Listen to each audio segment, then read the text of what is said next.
Okay, so it's Parshas Matos and Masei.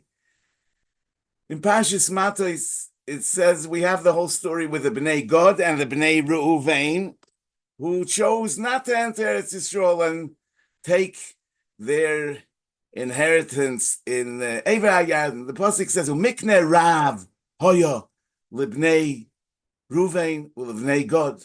Otzumoi, they had the abundant livestock. Nu, Vayiru es Eretz Ya'azer ves Eretz Gilad. V'hinei hamokoy mekoy mikne. It's a place that's it's good for livestock. So vayovoyu bnei God bnei Ruvain vayoimru, etc.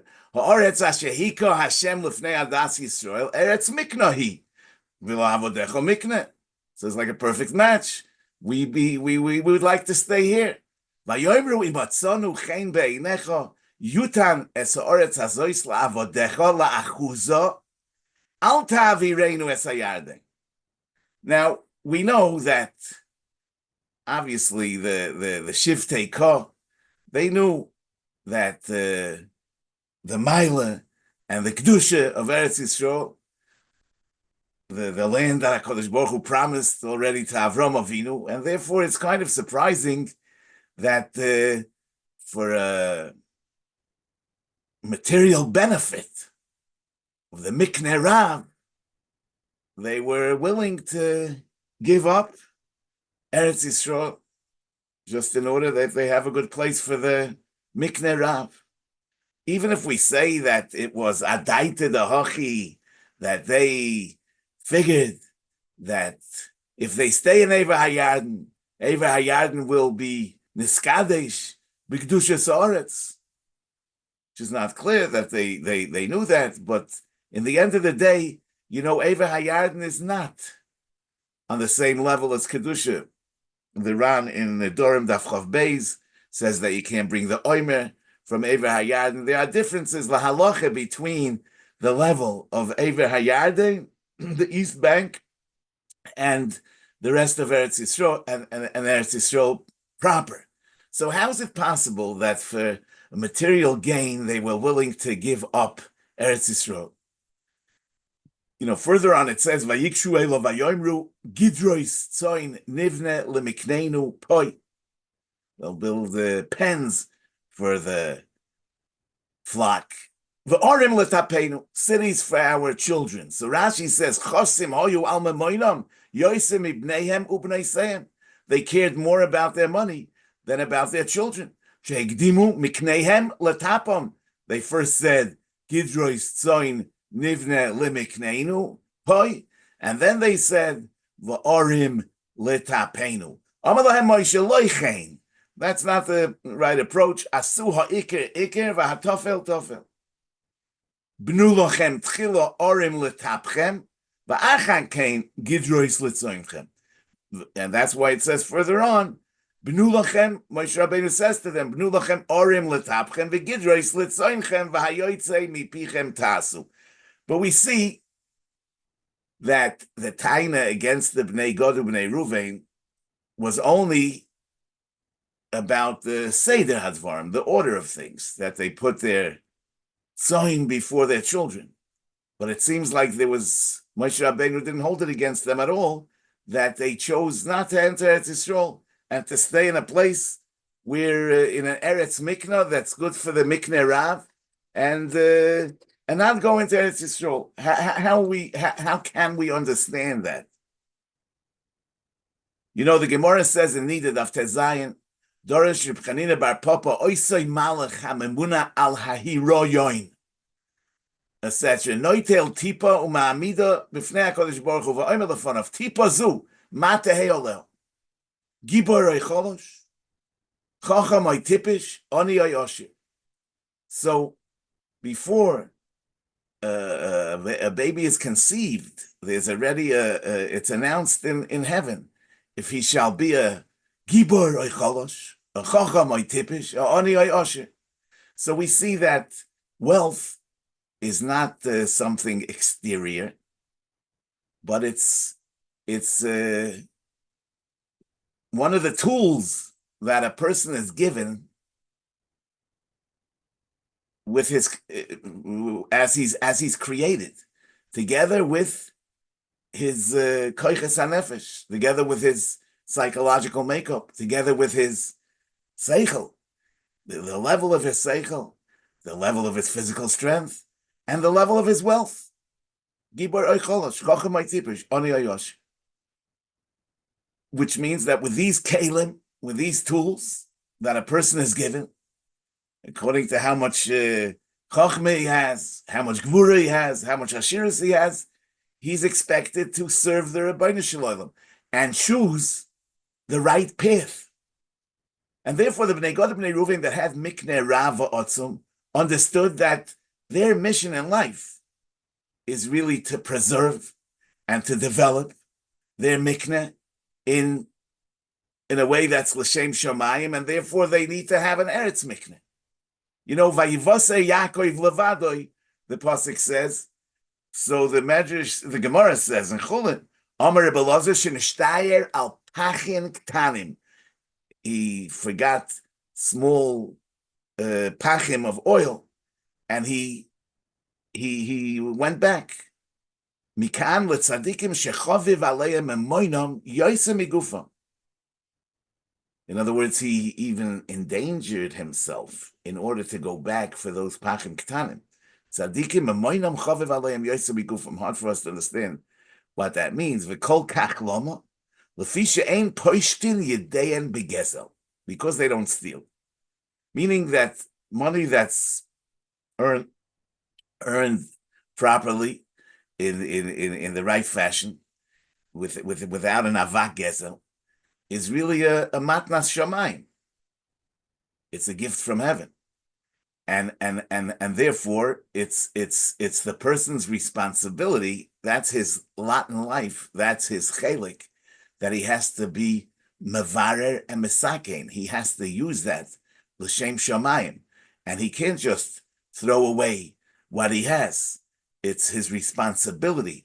Tzadikim that ain't poishtin yodam begezel memoinam chaviv aleim yoisem igufam. So therefore, if la'avodecha mikneh, they understood that they need to get their chelik in an eretz mikneh.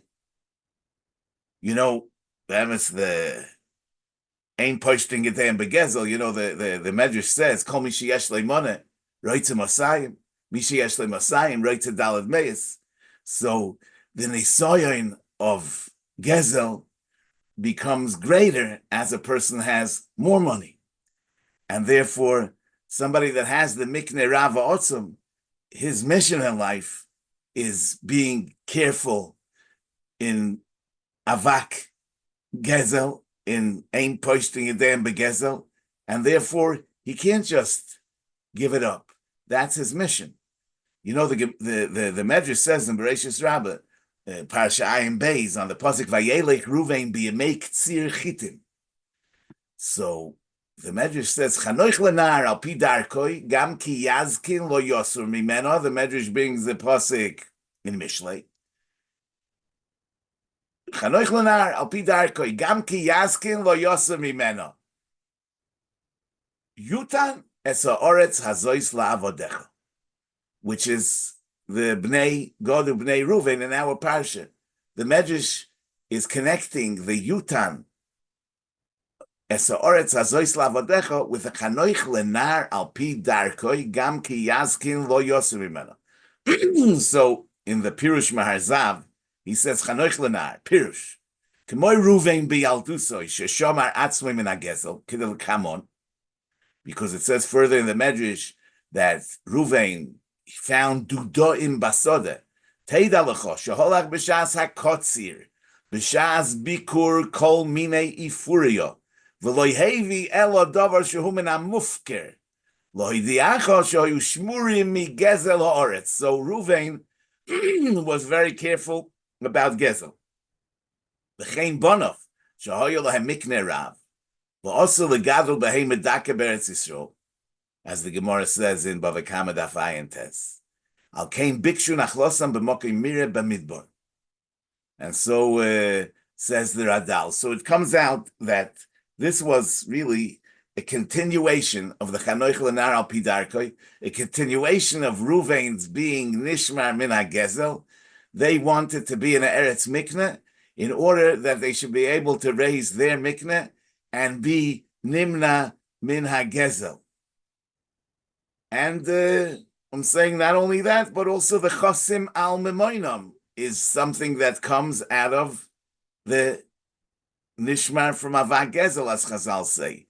Therefore, it's no surprise that the Itaka wanted to be in Aver Hayarden, and it's not held against them at all. You know what? This really connects with the Chalukas Eretz Yisrael for the Shara Shvatim, Bechlal. How was Eretz Yisrael divided? You know, in Parshas Pinchas it says, L'Rav tar ben achlosei, v'l'ma'at tamit nachlosei, ish lefi pkudov yutam nachlosei. So, for the numerous Shevet, we increase its inheritance, yeah? And the fewer one, we lessen its inheritance.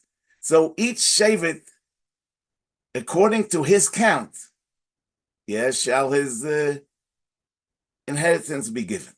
So l'chayr, it's all clear. We made chalokim of Eretz Yisrael, the larger chalokim for the larger shvatim and the smaller chalokim for the smaller shvatim. But the next pasuk says, "Ach begoyrol geicholek esaretz l'shmois mate avoisam yenchalu al pi hagoyrol teicholek nachlosi ben rav lamad." So only by a lot shall the land be divided, according to the names of the office of the shvatim. They should inherit. So according to the lot, one's inheritance should be divided between the numerous and the few. So, I mean, what's going on over here? So Rashi says, yeah, this Rishonim deal with this in different ways, but Rashi says like this: L'Rav tar ben achlosei, l'shevet shahoyo meruba b'uchlesin, nosnu chelek rav. Okay. V'afal pisholoi hoyu achalokim shavim, sha'arei hakoy lefi ribuy hashevet, so there were larger portions and smaller portions. Lo yosu ela al yedei goyel. What did they do? V'hashvatim hayu ksuvim b'shnei masa psokim. The shvatim were written on 12 notes. V'shnei asar gvulin b'shnei masa psokim. And there were also the 12 portions were written on 12 other notes. And they threw all those 24 notes into a basket, yeah? Ubalalum bekalfi. They mixed it all together. Vahanasi, let's say the Nasi of Shimon, machnis yodei l'soicha, v'noitel shnei psokin. He put his hands in and he took out 2 psokin. Oile biyodei pesek shel shem shiftoi. It so happened that each Nasi happened to take out the name of his own shevet, and upesek shel gvul hamafurish loy, and he also picked up the note that had the right portion according to the size of his shevet, as they lechatchila divided those chalakim based on the size of the shvatim. But how did we acquire it? Only through the girl. V'hagoyrol atzmai hoyotzoiveach v'oime ani hagoyrol olisi legvul ploini l'shevet ploini shenem al pi hagoyrol. Al pi hagoyrol. So how are we supposed to understand this? I mean, in the beginning, we first of all we divided the chalokim according to the size of the shevet, but we didn't give it to him. But these were assigned portions. They were for each shevet according to his size. So what was the function of the girl? I mean, why is it that after the logical chalukah, we need a confirmation by the girl? We mix it all together, and it all comes out the way we thought, the way we set it out to be. So Avada, this is really something that we can't grasp. But nevertheless, what can we maybe learn from this? You know, what's the? I ask you first of all, what does it mean that the Nasi of the Shevet picked out a piske that said the name of his Shevet? I mean, L'chara would be enough that the Nasi of Shevet Shimon pulls out the piska that says the size of the nachla. But why does he have to pick out his own name? I mean, what does that contribute, B'chlal? So maybe we can suggest like this, that in spite of the fact that it's totally logical that a shevet that has many people should get a bigger chelik in Eretz Yisrael, but that's not the whole story. Because why is this shevet more numerous? Why is the shevet a larger shevet? In other words, avada, everybody gets the tools that he needs for self-actualization. But why is myself different than yourself? I mean, they announced, everybody gets the tools that he needs for self-actualization, for self-realization. But to us, it seems like it's all by chance, right? I mean, it's like a circumstance facilitating a circumstance. I mean, why am I, and he's he. So this is really what the girl is doing. The girl announces that Shimon is Shimon. In other words, it's all predestined and it's all arranged milamayla. In other words, the circumstances that seem to be happenstance, nevertheless, it's all b'gzeira el yoina.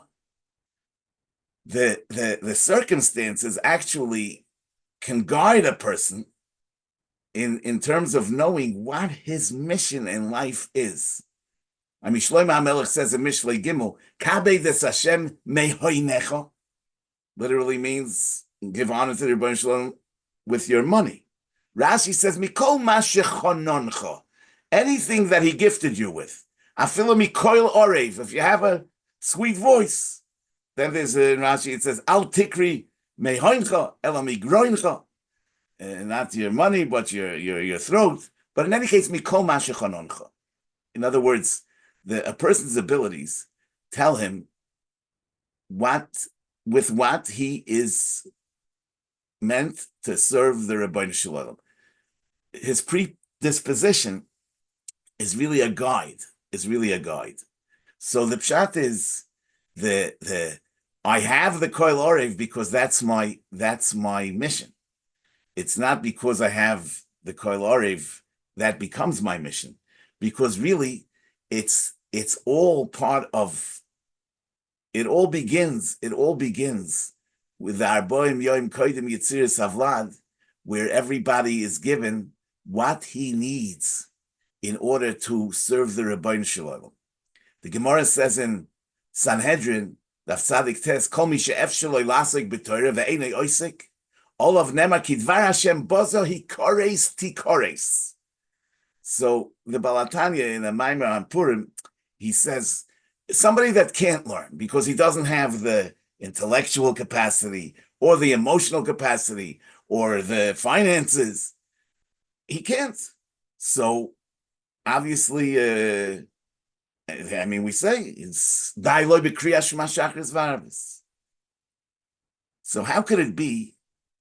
So it must be that limud HaTorah is not essential. If it's not essential, how could it be that somebody, because he's efshalei lasik b'Torah and he's eino isik b'Torah, hikoris means that he's cut off from his lifeline. But is the Asik HaTorah one's lifeline? You see that somebody could, if he's efshalei lasik, that's enough. So he says that somebody that's efshalei lasik b'Torah, in as much as it's efshir, that shows that that's your mission.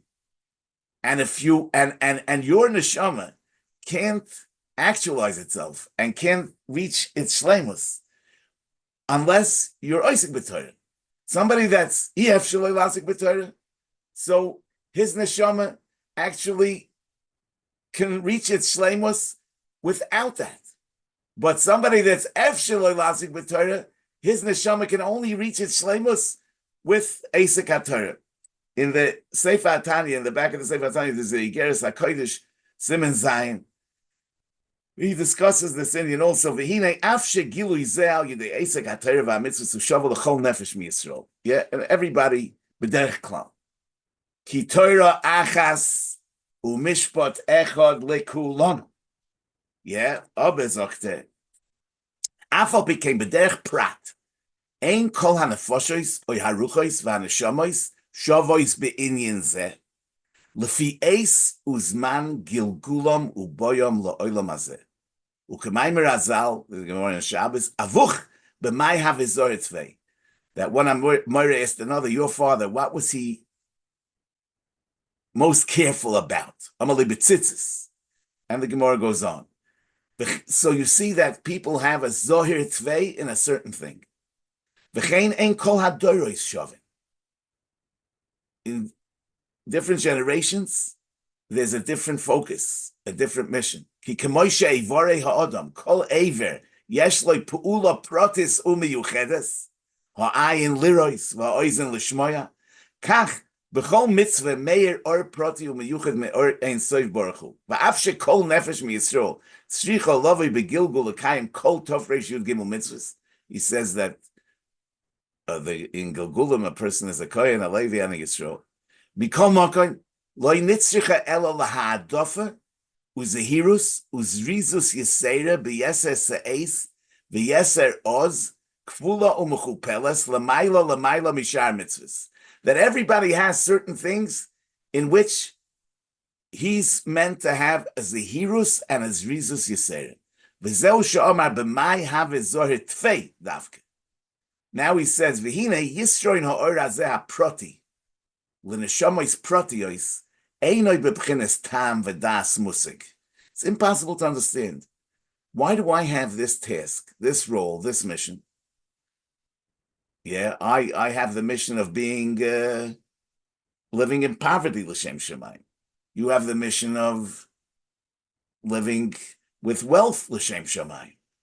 I mean, so this is really l'mayla mibchinas hadas. Shekach olav machshava lefanav yisbarach. V'dugmasai lemata hu bechinas hagoyrol. This is mamish. That's the end of his lashon. But the name of this mimer is Ashreinu Matoif Chelkeinu Manoim Goyrolenu, where he's explaining that everybody has a goyrol. A goyrol usually is in other words somebody's fate. But really, one's fate should be approached with faith. And he should realize that it's not a coincidence. A person is put in circumstances that facilitate his shlichus, his mission. In other words, a person grows up in a certain environment, he has a certain psychological makeup, he has certain koiches hanefesh, he has a certain background, he has certain needs. All that is part of what gives me my particular mission. And it's l'mayla min hatam v'hadas hamusig. It's b'pchinas goyrol. The goyrol seems to be by chance. But you know that in the Tshuvas HaGaonim, there's a Tshuvas HaGaonim, a fascinating lashon, and you don't have to be a big bucket. You can find it in the Encyclopedia Talmudis on goyrol. So it says, there's a Tshuvas HaGaonim that says that ha'oiver al hagoyrol, ha'oiver al aseres hadibros. Yeah. So there's a pasuk in Mishlei that says, B'cheik yutal es hagoyrol u'mehashem kol mishpotoi, in Mishlei Tezayin Lamed Gimel. But I'll just tell you, there's a Tshuvas Chavis Yor, Siman Samach Aleph, about goyrol, where he writes over here at the end of the Tshuva, I'm not reading the whole Tshuva, he says, goyrol nire shu mesugal lahashgoche im nase kahoygen. Yeah, if a goyrol is done properly, it's mesugal lahashgoche. So the pshat is like this. Every shevet we divided Israel in a way that made sense. I mean, the larger shvatim got a larger portion. But we didn't just give it to them. Because that's really starting in the middle. Because why is this shevet a larger shevet that's getting a larger chelik? That's really all l'mayla min hatam v'hadas hamusig, and that's why the first of all the Nasi of Shevet Shimon puts his hand into the kalpi, and he pulls out a piska that says Shimon. In other words, the fact that I'm I. Do I understand why I'm I and you're you? I don't understand that. So the first yesod is I am I. And being that I am I, and I have my mission, so the pshat is I get this chelik. He pulls out another pethic, and it comes out the chelik that is appropriate for Shevet Shimon. So those that had the Mikneh Rav, they knew that it's their mission, and therefore they chose to take a chelik in Eba Hayarden because that was what would facilitate their shlichus in Mikneh Rav. But nevertheless, everybody has a particular shlichus.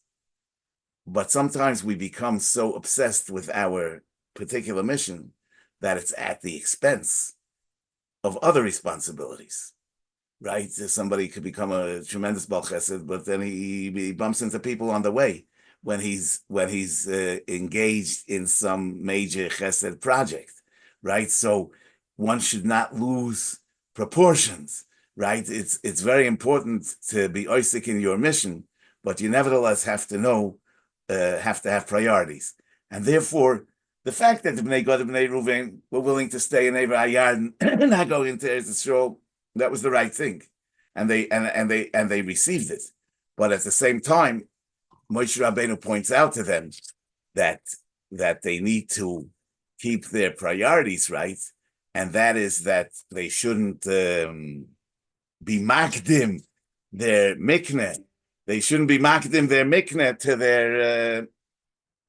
They shouldn't be magdim their mikneh to their children. There's in this context, there's a Gemara in Yuma Daf Chav Gimel that says Tana Rabbanon Ma'aseh b'shnei kohanim shehoyu shneim shovin v'rotzin v'olim bakeves. So they were running up to the mizbech. Kodam echad mehem letoich arba amishul chaveri. So one of them got into the arba amishul chaveri. Not al sakin v'tokal biliboy. He took a knife. Obviously, they had knives over there. They were shechting karbonis. Not al sakin v'tokal biliboy. Omer Reb Tzadik al Mailas Ha'ulam va'Omer Achenu Beis Yisrael Shimu Harehu Omer Ki Yimotzei Cholol Ba'Adoma v'Yotzu Zekeinecha v'Sheftecha Onu al Mila Havi Egla Arufa al Ha'ir or al Ha'azores Go Kol Ha'om B'Pchiyas. So everybody was very disturbed by what happened over here. But then it says Bo Oviv Shel Tinoik, the father of this kohen that was stabbed.